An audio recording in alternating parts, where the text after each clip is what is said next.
Assalamualaikum pemirsa. Presiden Republik Indonesia Prabowo Subianto kembali melakukan kocok ulang atau reshuffle Kabinet Merah Putih pada hari Senin. Prabowo mengambil langkah reshuffle pada tanggal 8, angka yang dikenal publik lekat dengan pribadinya selama ini. Reshuffle kemarin merupakan yang kedua dalam 10 bulan pertama kepemimpinan Prabowo Gibran Rakabuming Raka. Reshuffle pertama dilakukan pada 19 Februari tahun 2025 lalu. Terdapat 5 menteri yang diganti pada reshuffle tanggal 8 kemarin. 5 menteri itu adalah Menko Polhukam, yakni Menko Polkam Budi Gunawan, Menteri Keuangan Sri Mulyani, Menteri Pemuda dan Olahraga Dito Aryo Tejo, Menteri Koperasi Budi Aris Setiadi, serta Menteri Perlindungan Pekerja Migran Indonesia, yakni Abdul Qadir Karding. Nah, pemirsa, apakah reshuffle ini sekedar bongkar kursi tanpa arah perubahan? Apakah demokrasi sibuk bagi jabatan bukan memecahkan masalah yang mendasar buat rakyat? Mampukah sistem ini menyentuh akar krisis atau hanya sekedar formalitas? Untuk membahasnya kami terhubung dengan pengamat politik Bung Rian. Assalamualaikum Bung Rian. Waalaikumsalam warahmatullahi wabarakatuh. Bung Rian, Bapak Presiden kita, Pak Prabowo merombak kabinet dengan mengganti 5 menteri. Nah, Ya, apakah ini menunjukkan reshuffle? Ada sebagian pihak mengatakan ini cuma formalitas, ini cuma giliran jabatan, ya. hmm, Eh, Sementara ada yang mengatakan bahwa demokrasi ini sudah gagal menghadirkan solusi struktural bagi ekonomi rakyat. ya. Pertama, kalau kita lihat, Kang Nanang, bahwa reshuffle kabinet ini menurut saya, ya setelah 11 bulan, ini kan masuk 11 bulan ya, pemerintahan Pak Prabowo ini menurut saya terindikasi reaktif dan parsial.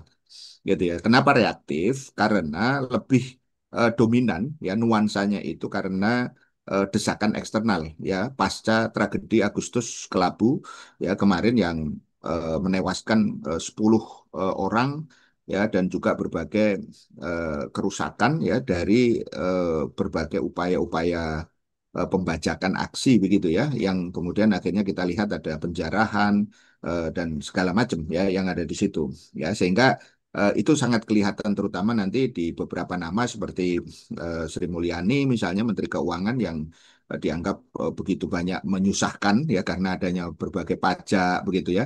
Kemudian juga Budi Gunawan karena dia adalah Menko ya, jadi Menteri Koordinator, apalagi urusan Polkam ya, politik dan keamanan yang kelihatan sangat tidak bisa mengantisipasi gitu ya berbagai eh, apa namanya tadi tindakan-tindakan yang justru sangat-sangat destruktif ya, terlepas daripada aksinya itu sendiri, begitu ya. Sehingga ini yang saya maksud sebagai reaktif. Yang kedua, kenapa kemudian parsial ya tentu saja yang dituntut sebenarnya dari masyarakat, bukan hanya persoalan aksi yang kemarin berlangsung itu kan upaya yang total begitu ya dalam konteks eh, perubahan ya dengan rezim yang sebelumnya ke rezim yang sekarang apalagi dengan usia 11 bulan berjalan ini mestinya banyak kemudian justru hal-hal yang lebih tadi apa menyentuh ya kepentingan-kepentingan masyarakat begitu misalnya. Nah, tetapi yang terjadi justru kan kehidupan menjadi semakin berat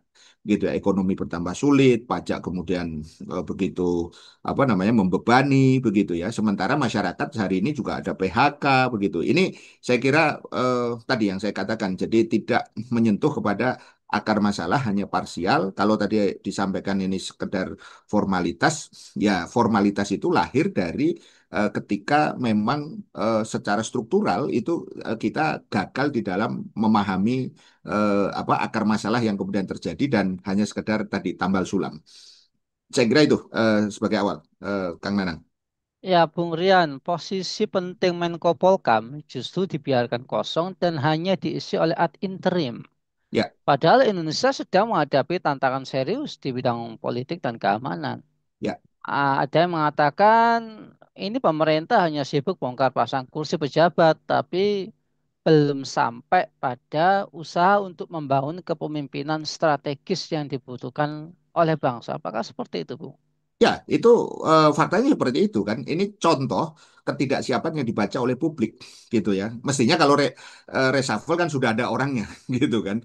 Ya, kalau tidak justru menjadi pertanyaan gitu kan. Eh, apa ya kalau memang belum saatnya di reshuffle ya atau kalaupun di reshuffle gitu ya mestinya sudah disiapkan SDM penggantinya yang tentu saja memiliki kredibilitas gitu. Sementara situasi dan kondisi yang ada sekali lagi pasca tragedi Agustus Kelabu kemarin itu semuanya harus dihandle secara cepat gitu. Bahkan menurut saya apa tindakan yang seperti ini yang menunjukkan ketidaksiapan tadi itu ya dengan kosongnya Menteri apa Menko Polkam tadi itu misalnya kemudian juga yang terkait dengan Menteri Olahraga walaupun ini nanti konteksnya lain begitu ya tetapi juga belum siap begitu kan itu kan berarti menunjukkan tadi apa yang dilakukan ya kalau memang belum siap ya mestinya kemudian mungkin ditunda dulu kan gitu kira-kira ya. Nah, dari sini kita bisa melihat bahwa sesungguhnya apa yang terjadi itu ya maksudnya reshuffle ini itu hanya sekedar sirkulasi elit saja gitu ya. Karena lebih banyak tadi tambal sulam yang tidak justru mencerminkan kompetensi dari personal-personal yang dibutuhkan baik yang sudah ada maupun yang belum maksudnya belum dilantik begitu. Contoh misalnya ini yang menurut saya paling parah gitu ya. Kita belum pernah mendapatkan saya kira selama ini kejadian seperti ini. Misalnya Menteri Keuangan pengganti Bu Sri Mulyani yang baru saja dilantik itu sudah blunder ya dalam pernyataannya gitu ya sehingga dia mengatakan bahwa tuntutan yang kemarin oleh para demonstran itu itu dianggap ya itu kan hanya mencerminkan sedikit apa segelintir kepentingan gitu kan gitu. Akhirnya jadi blunder kan sehingga belum hari kedua hari ini dia minta maaf. Kemarin kemarin apa dilantik sekarang sudah minta maaf ya kepada para demonstran yang ada di situ. Kemudian belum lagi dengan apa yang menjadi pernyataan dari anaknya. Ini juga menurut saya sangat-sangat apa namanya memprihatinkan begitu gitu ya sehingga menunjukkan bahwa ada hal-hal yang sangat-sangat tidak apa pantas lah gitu untuk kemudian dilakukan anak seorang menteri gitu. Bahkan media asing menyorot tentang potensi apa yang disebut dengan pelarian modal atau capital flight dan tentu dia juga disinyalir masih kemudian ada dalam circle atau lingkaran kelompok tertentu yang dikhawatirkan itu kemudian nanti akan bisa mempengaruhi kinerja presiden ke depan begitu. Jadi saya kira itu apa namanya Kang Nanang sehingga bukan hanya sekedar persoalan Menko Polkamnya itu justru malah secara keseluruhan lima ini itu menunjukkan profil yang jauh dari harapan publik sebenarnya gitu. Walaupun ada upaya untuk memenuhi keinginan daripada para tadi demonstran sebelumnya begitu. Ya, Bung Rian, ini kan lagi rame ya kasus korupsi haji gitu. Ya, Lah, ini kemudian di reshuffle kemarin ada penambahan pos baru, yaitu ya, Kementerian Haji dan Umroh. Ya, hmm, mungkin ini harapannya bisa mengatasi ya potensi-potensi korupsi dalam penyelenggaraan ibadah haji. Nah, hmm, apakah ini memang efektif atau ada yang mengatakan ini hanya bagi-bagi kekuasaan saja? Nah, ya, kita khawatirnya kan ini tambah kementerian, kok nggak tambah efektif ya, malah nambah korupsi atau gimana gitu. ya. Gimana, Bu? Pertama yang kita sudah kritisi sejak awal ya sejak berarti hampir 11 bulan yang lalu Kang Nanang ketika pelantikan kabinet merah putih ini kemudian dilakukan itu kan postur kabinet yang menurut orang itu obesitas gitu ya terlalu over gitu ya karena semuanya di apa namanya di seolah-olah ditampung begitu ya tanpa memperhatikan apa yang disebut dengan kompetensi dan juga aspek-aspek yang sifatnya apa namanya pembiayaan begitu. Nah, di sisi lain muncul setelah itu kemudian ada narasi tentang efisiensi anggaran gitu ya sehingga kemudian banyak pihak kemudian mengeluh sana sini lah begitu. Artinya begini, kalau kita melihat dari konteks yang terkait dengan Menteri Haji dan Umroh, sebenarnya konteksnya itu adalah kepada peningkatan status dari yang sebelumnya badan, ya itu kemudian menjadi kementerian berdasarkan revisi undang-undang yang kemarin dilakukan gitu. Nah, kita sebenarnya berharap tentu saja bahwa dengan adanya peningkatan status itu, ya terlepas dari persoalan tadi ya obesitas itu, ya harusnya kemudian pengelolaan haji dan umroh akan lebih baik karena ini tantangan utama nanti di 2026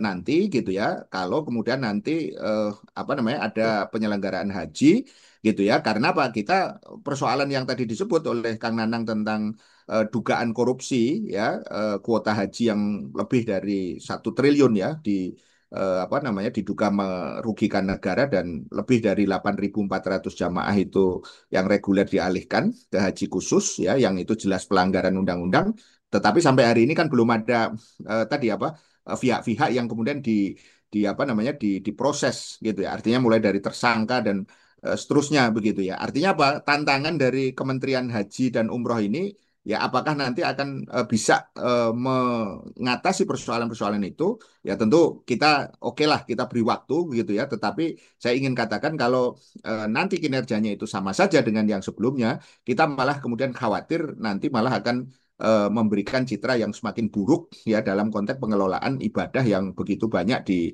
apa namanya tadi diharapkan akan menjadi tadi baik di masa yang akan datang. Saya kira itu Kang Nanang. Baik, Bung Rian, apakah reshuffle ini sebagai langkah untuk menyelamatkan koalisi? Sebenarnya sih koalisi nggak apa-apa ya kalau Ya, memang untuk kebaikan. Cuman kan ya faktanya apa yang terjadi hari ini, koalisi ini yaitu jauh dari kesan mengayomi, hmm. memimpin dan mensejahterakan rakyat kayak gitu ya. Ini Ya. dan mengatakan seperti itu. Ini bagaimana Bung Rian? Ya, kalau saya sih berharapnya sebenarnya dengan melihat 11 bulan apa kinerja yang dilakukan oleh Kabinet Merah Putih ini, seharusnya kemudian yang dilakukan itu bukan reshuffle, begitu ya, tetapi perampingan, gitu ya, karena itu berarti nanti mestinya sejalan gitu ya dengan apa program inefisiensi atau maaf efisiensi yang kemudian dilakukan oleh pemerintah saat ini, gitu ya. Itu artinya sejalan begitu ya. Kalau ini apa namanya terus nanti eh, kinerjanya memburuk sementara kemudian biaya itu juga tidak semakin bertambah apa tidak semakin berkurang maaf maka kemudian ya saya kira menjelang 1 tahun ini mestinya presiden seharusnya sudah berani untuk bersikap secara independen mandiri tidak tersandera gitu ya apalagi dengan yang disebut dengan kelompok geng Solo ya yang kemudian diyakini gitu ya terkait dengan rezim Jokowi yang kemudian banyak mewariskan persoalan sehingga artinya apa termasuk persoalan masalah Agustus Kelabu juga itu kan juga apa tidak selesai gitu ya sampai ke akarnya hanya sampai kemudian kepada menurut saya baru baru apa riak-riaknya saja begitu kan sementara kalau presiden ingin pemerintahan ke depan terlepas dari koalisinya itu akan efektif atau tidak mestinya kemudian dia harus berani untuk kemudian satu merampingkan kabinet yang kedua harus memutuskan dari berbagai tadi anasir-anasir yang memiliki keterkaitan dengan masa lalu yang tentu saja apa mengganggu di dalam proses untuk pelaksanaan program-program ke depan. Itu yang pertama. Kemudian yang kedua, ya koalisi ini akan semakin tidak efektif kalau kemudian nanti justru tidak ada fokus. Nah, fokusnya tadi itu tentu saja harusnya tercermin dalam kebijakan. Nah, kita belum melihat bahwa apa yang kemudian akan dilakukan dalam eh, waktu yang akan datang ini itu pada program-program yang pro ya kepada rakyat yang kemudian nanti benar-benar akan bisa menjadi semacam obat gitu ya untuk solusi yang kemudian akan dibutuhkan di masyarakat dengan kondisi ekonomi dan pemerintahan yang saat ini tidak sedang baik-baik saja begitu. Dan yang terakhir, yang ketiga tentu saja ya dari itu semua memang masalah utamanya itu tetap saja kepada persoalan demokrasi itu sendiri yang memang tidak didesain untuk perjuangan gagasan, tetapi perjuangan kepentingan gitu ya. Sehingga sulit diharapkan karena faktanya ya demokrasi itu yang menentukan tetap ya tadi segelintir orang ya kapitalis, oligark, politik dan ekonomi tadi itu yang akhirnya membuat tadi kalau apa leader, pemimpin atau presiden yang ada hari ini itu tidak berani mengambil keputusan, maka dia akan tetap tersandera dan pada akhirnya membuat program-program itu hanya pro kepada elit oligark tadi itu bukan kepada rakyat dan itu saya kira eh, apa harus ada keberanian untuk kemudian melakukan terobosan sehingga tidak akan kemudian blunder ya di langkah-langkah berikutnya di dalam apa presiden sendiri maupun kabinetnya. Saya kira itu Mas Nana. Baik, terima kasih Bung Rian atas paparannya. Semoga ini menjadi bahan pemikiran kita ya, daripada menggunjing tetangga, lebih baik kita membicarakan hal-hal yang bisa membawa kemajuan buat negeri kita. Nah, harapannya Indonesia ke depannya lebih baik lagi, lebih makmur, bisa sejahtera, rakyatnya pun demikian makmur dan sejahtera. Terima kasih Bung Rian atas Ya, motivasinya. ya, Ya, kita sama-sama mengawal negeri ini kan gitu ya. ya, Baik, pemirsa yang dirahmati oleh Allah, demikianlah kabar petang pada hari ini. Jangan lupa ya untuk subscribe, like, komen, dan share sebanyak-banyaknya. Semoga menjadi amal kebaikan kita bersama-sama. Saya Nana Setiawan undur diri. Sampai jumpa di lain kesempatan dan wassalamualaikum warahmatullahi wabarakatuh.